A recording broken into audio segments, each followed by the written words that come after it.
Ukraine strikes on Russian arsenals and military depots helped improve the situation with shells at the front.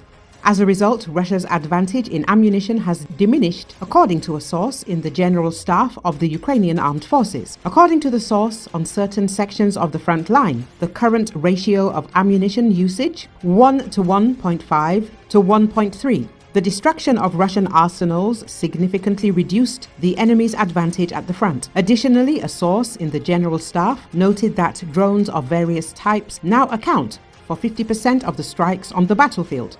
At the beginning of 2024, Ukraine faced a significant shortage of shells, which was caused by the suspension of US aid due to a delay in funding in Congress. However, the situation with artillery improved over time. By June, sources reported that the gap in the number of shots between Ukraine and Russia had narrowed from 1 to 7 to 1 to 3. Russia continues to gradually lose its advantage in the use of artillery at the front. The difference in the number of shots has significantly decreased, informs a source in the General Staff of the Armed Forces of Ukraine. Ukrainian long-range drones struck an ammunition depot inside Russia, triggering fireballs as bombs and missiles exploded in the latest attack, targeting Moscow's key military facilities deep within its borders. Conflict analysts at the Institute for the Study of War think tank said future Ukrainian strikes on weapons facilities deep within Russia, like the attack in Toropets, would put pressure on Moscow that extends well beyond the immediate impact of any single attack. Moscow's strategy depends upon repeated and large missile and bomb attacks. For instance, past strike campaigns against Russian ammunition depots in occupied Ukrainian territory forced Russia to disperse weaponry to less vulnerable locations. This complicated Moscow's logistics at the time. Repeated strikes against ammunition depots within Russia that cause similar levels of damage to the strike in Toropets may force a similar decision point on the Russian military command to reorganize and disperse support and logistics systems within Russia to mitigate the impact of such strikes, the ISW analysts wrote.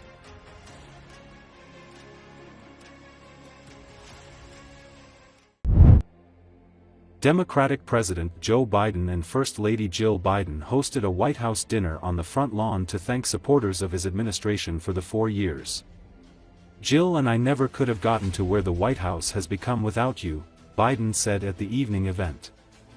President Biden also touted some of his administration's achievements in office, such as country's recovery from the coronavirus pandemic and passing legislation on a bipartisan basis that would change America for decades and decades to come. President Biden ended his dinner speech with roaring applause, saying, "Serving as president has been the honor of my life."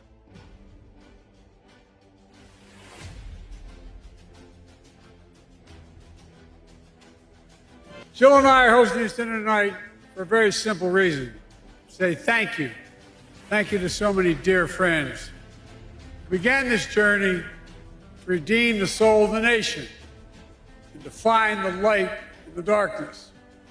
Jill and I never could have gotten to where the White House has become without you. And we never could have gotten as much done as we did without you. And that's not hyperbole. I mean it from the bottom of my heart. Maybe the most important thing you've done is lend your name, your reputation, your character to this effort. More than just saying we're for that administration, you put yourself on the line. We'll never forget. We're incredibly grateful. I believe we can be proud we're leaving America in a better place today than we came into office 4 years ago. This country is living through the worst pandemic we'd seen in over 100 years. Our economy was in a tailspin. We had just witnessed something we thought we'd never ever see in America, a violent insurrection on January the 6th. So much more. Come a long way since then. We passed historic legislation, often with some bipartisan support. Laws that are literally going to change America, not just now, but for decades and decades to come. Serving as President of the United States has been the honor of my life.